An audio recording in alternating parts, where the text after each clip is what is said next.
Hey guys, welcome to our YT session. So this is second part of Constitution series. इस video में हम schedule discuss करेंगे। अभी मैंने फर्स्ट पार्ट अपलोड कर दिया था YT चैनल पे। अगर आप लोगों ने वो फर्स्ट पार्ट अभी तक नहीं देखा है तो मैं उसका लिंक डिस्क्रिप्शन बॉक्स में डाल दूंगी, आप वहाँ से उस वीडियो को चेकआउट करें। उसमें मैंने कॉन्स्टिट्यूशन के फीचर्स बताए हुए हैं कि हमने कॉन्स्टिट्यूशन के फीचर कौन कौन से फीचर्स हैं कॉन्स्टिट्यूशन में और कौन कौन से फीचर्स कॉन्स्टिट्यूशन के अदर कंट्रीज से लिए हुए हैं, तो उनसे भी क्वेश्चन पूछे जाते हैं। सो आप एक बार उस वीडियो को चेकआउट कर लें। सो सेकेंड पार्ट इसमें हम स्टार्ट करते हैं शेड्यूल का। तो ये मैंने फर्स्ट स्लाइड पे आपको ट्रिक्स लिख दी है। इसमें टीयर्स ऑफ ओल्ड पीएम ये ट्रिक है, ये आप लोगों ने सुनी होगी, सभी इसी ट्रिक से याद करते हैं शेड्यूल को। सो ये इजी भी है, जिसमें जितने इसमें वर्ड हैं उतने ही हमारे अभी शेड्यूल है। जैसे TEARS टीयर्स, अगर इनको ऐसे सीक्वेंस वाइज हम इनको काउंट करेंगे, वर्ड्स को काउंट करेंगे तो ये 12 बनते हैं। तो शेड्यूल नंबर भी कितने हैं अभी तक? शेड्यूल नंबर 12 है। सो हमारे कॉन्स्टिट्यूशन में पहले 8 शेड्यूल थे, उसके बाद में 9, 10, 11, 12 4 शेड्यूल बाद में ऐड हुए, उनके लिए अलग से कॉन्स्टिट्यूशन अमेंडमेंट किया गया। सो अब जब ये ट्रिक्स को देखेंगे तो फर्स्ट जो कॉन्स्टिट्यूशन का जो शेड्यूल है टेरिटरी, तो शेड्यूल जो हमारे होते हैं वो लाइक चैप्टर्स होते हैं, जिसमें किसी स्पेसिफिक टॉपिक के लिए हमें देखना होता है ना कि हम टेरिटरी से अगर हमें कोई चीज़ समझनी है, टेरिटरी का कॉन्सेप्ट देखना है, उनके सेक्शंस देखने हैं, ये पावर्स किसको मिली है कि टेरिटरी को डिफाइन कर सके। सो हम वो कहाँ पे चेक करेंगे? तो वो चैप्टर फर्स्ट में मिलेंगे। तो आप ये समझे कि कॉन्स्टिट्यूशन एक बुक है, शेड्यूल उसके चैप्टर्स हैं।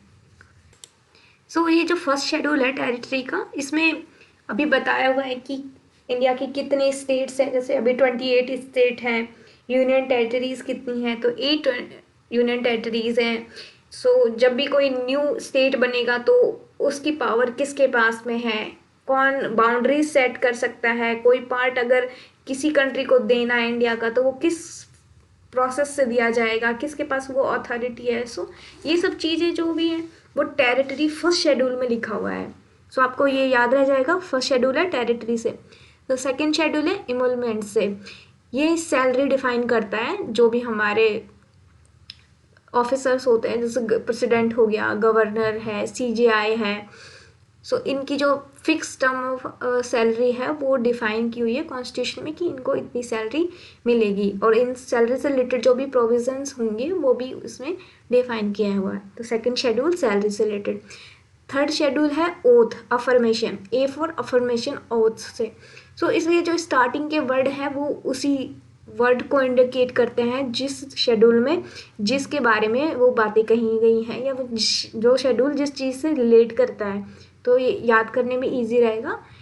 A से अफर्मेशन यानी कि ओथ, जो भी CJI को कौन ओथ दिलाएगा, प्रेसिडेंट को कौन ओथ दिलाएगा, गवर्नर को, लोकसभा स्पीकर को। सो इन सब की जो भी ओथ है वो किस में डिफाइन की गई है? वो थर्ड शेड्यूल में डिफाइन की गई है। सो जो फोर्थ शेड्यूल है R फॉर राज्यसभा। सो इसमें राज्यसभा बताया हुआ है कि राज्यसभा में कितनी सीट होगी, जो एलोकेशन ऑफ सीट्स हैं राज्यसभा में वो कितनी होगी। सो इसमें जो भी राष्ट्रपति जो 12 मेंबर्स नॉमिनेट करता है उसका प्रोविज़न कहाँ पे है? सो वो भी प्रोविज़न इसी फोर्थ शेड्यूल में मिलेगा आपको। फिफ्थ में है शेड्यूल एरियाज़। तो इसमें जो provision of administration and control of schedule areas and ST SC वाला जो भी सेक्शन है वो इसमें फोर्थ में आपको मिलेगा शेड्यूल एरियाज़ का। और जो अदर ट्राइबल एरियाज़ के लिए जो भी प्रोविजंस हैं या उनका administration of tribal areas in north eastern state, so जो भी इसमें स्पेसिफिक स्टेट्स बताए हुए हैं, त्रिपुरा, असम, मेघालय, मिजोरम। सो इनके लिए भी एक ट्रिक होती है ATMM। सो डबल M आता है और ATMM। सो त्रिपुरा और A फॉर असम और डबल M फॉर मेघालय और मिजोरम। सो सेवन्थ शेड्यूल में आपको list specified distribution of legislative subjects between state और यूनियन के जो भी सब्जेक्ट्स हैं उनको डिफाइन किया हुआ है कि यूनियन लिस्ट में कितने सब्जेक्ट्स होंगे, स्टेट में कितने सब्जेक्ट्स हैं, कॉन्करेंट लिस्ट में कितने सब्जेक्ट्स हैं। सो जो भी यूनियन लिस्ट में सब्जेक्ट होंगे उन पे स्पेसिफिक यूनियन ही लॉ बनाएगा, और स्टेट में जितने भी स्पेसिफिक सब्जेक्ट हैं उनके ऊपर स्टेट स्टेट लॉज बनाएगा और कॉन्करेंट लिस्ट में जितने भी सब्जेक्ट्स हैं उनके ऊपर ये दोनों मिलकर लॉज बना सकते हैं। सो आपको याद रखना है कि कितने लिस्ट हैं, 3 लिस्ट मेरी हुई है, union list, state list, concurrent list.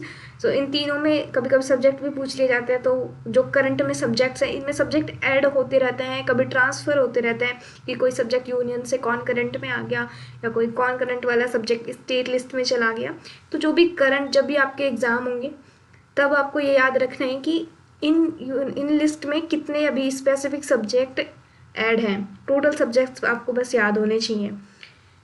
और 8th शेड्यूल में हम ऑफिशियल लैंग्वेज की बात करते हैं, तो हमारे यहाँ पे अभी ऑफिशियल लैंग्वेज है 12। सो ओरिजिनली तो 14 लैंग्वेज थी, लेकिन जो सिंधी, कोंकणी, नेपाली, मणिपुरी और मैथिली, संथाली, बोडो, डोंगरी, सो ये सारी लैंग्वेज थी, वो अलग अलग अमेंडमेंट से ऐड हुई है। सो सिंधी लैंग्वेज 21 अमेंडमेंट से ऐड हुई है। सो आप अगर नोट्स प्रिपेयर कर रहे हैं तो मैं बोलती जाती हूँ, आप उनको नोट डाउन कर लें। तो इसमें 14 ओरिजिनली लैंग्वेज तो 14 थी, उसके बाद में 15वीं जो 15 ऐड हुई थी वो थी Sindhi language. Sindhi language 21 constitution amendment से ऐड हुई है। कोंकणी, नेपाली, मणिपुरी, ये तीनों लैंग्वेज 71 कॉन्स्टिट्यूशन अमेंडमेंट से ऐड हुई है। और जो 4 लैंग्वेज थी, मैथिली, संथाली, बोडो, डोंगरी, ये 4 लैंग्वेज 92 अमेंडमेंट से ऐड हुई है। तो आप ये तीनों जो भी नोट डाउन कर ले, पॉइंट्स मैंने बताए हैं, क्योंकि कभी कभी लैंग्वेज का क्वेश्चन भी पूछ लेते हैं कि कौन से अमेंडमेंट के टाइम पे ये लैंग्वेज ऐड हुई है। सो 9th शेड्यूल में हम नाइन्थ में हम लैंड रिफॉर्म्स के बारे में बात करते हैं। जो भी लॉ एंड रेगुलेशन है जो लैंड रिफॉर्म से रिलेटेड थे, तो आपको पता होगा जो फर्स्ट अमेंडमेंट हुआ था लैंड रिफॉर्म्स से रिलेटेड, तो इसमें केशवानंदन भारती केस था और कई केस, गोलकनाथ वाला केस था। तो इनमें बहुत सारे केस थे जिनमें डिफाइन किया गया कि भाई जो भी पहले जितनी भी ज़मीनें थी लोगों के पास में, तो आज़ादी के बाद में उनकी ज़मीनों पे एक गवर्नमेंट ने ये कहा कि आप एक स्पेसिफिक अपने पास ज़मीन मतलब लैंड होल्ड कर सकते हैं, और जो एक्स्ट्रा आपकी एक्सेसिव लैंड होगी उसको स्टेट होल्ड करेगी। तो इसके लिए कई सुप्रीम कोर्ट में केस भी गए और बहुत सारे फिर जजमेंट्स भी निकल के आए। सो लैंड रिफॉर्म्स से रिलेटेड जितने भी लॉज बने हुए हैं तो वो आपको इसमें मिल जाएंगे 9th शेड्यूल में।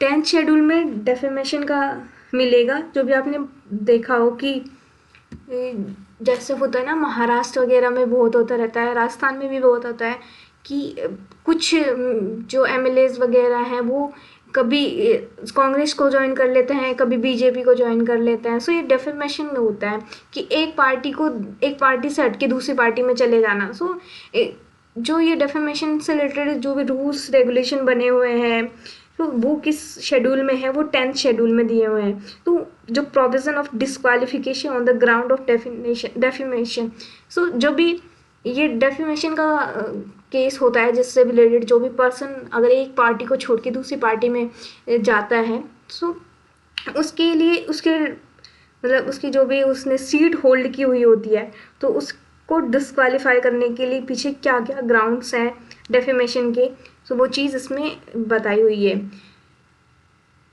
सो 11th में है पंचायत। सो प्रोविज़न फॉर पंचायत है, और पंचायत राज ये अभी ऐड हुआ था बलवंत राय कमेटी ने इसको रिकमेंड किया था, तभी इन्हें इसे ऐड किया गया 73 अमेंडमेंट एक्ट से। और 12th शेड्यूल है, उसमें जो अर्बन लोकल गवर्नमेंट है, जो म्यूनसिपैलिटीज़ हैं, उनको उनके प्रोविजंस जो भी हैं वो 12th शेड्यूल में आपको मिलेंगे। तो ये तो थी ट्रिक्स कि tears of old PM।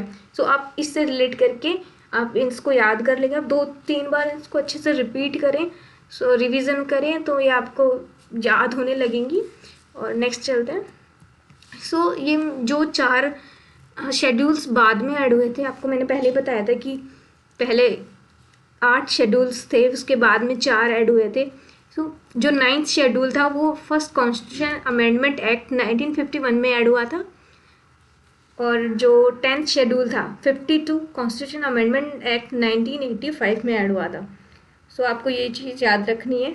10th वाला कौन सा था, वो डेफेमेशन से रिलेटेड था, और 9th वाला था वो था लैंड रिफॉर्म से रिलेटेड। और 11th शेड्यूल जो पंचायत राज से रिलेटेड था वो 73 कॉन्स्टिट्यूशन अमेंडमेंट एक्ट 1993 में इन फोर्स में आया था। और 12th जो शेड्यूल था वो 71 कॉन्स्टिट्यूशन अमेंडमेंट एक्ट 1993 से ऐड हुआ था।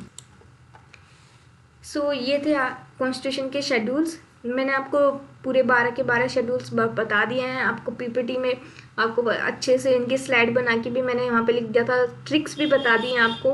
बस आप इनको 2 से 4 बार आप रिवाइज करते रहें तो आपको धीरे धीरे याद होने लगेंगे। और आपके लिए अच्छा होगा कि आप एक तो इनका नोट्स बना लें। अगर किसी के पास में कोई ऐसा स्पेसिफिक कॉन्स्टिट्यूशन का सब्जेक्ट मटेरियल नहीं है, कोई बुक्स नहीं है, कोई नोट्स नहीं है, तो अच्छा होगा कि ये वीडियोस देख के नोट्स प्रिपेयर कर लें। So in just case you have a doubt regarding this video or your exam, so you can comment on this video and you can DM also. So if you are looking forward to study with us, so you can follow us on Instagram and you can stay tuned with this channel. We will provide you complete course for your legal entrance exam. In just case you are new, so please subscribe for upcoming lecture videos. Thank you.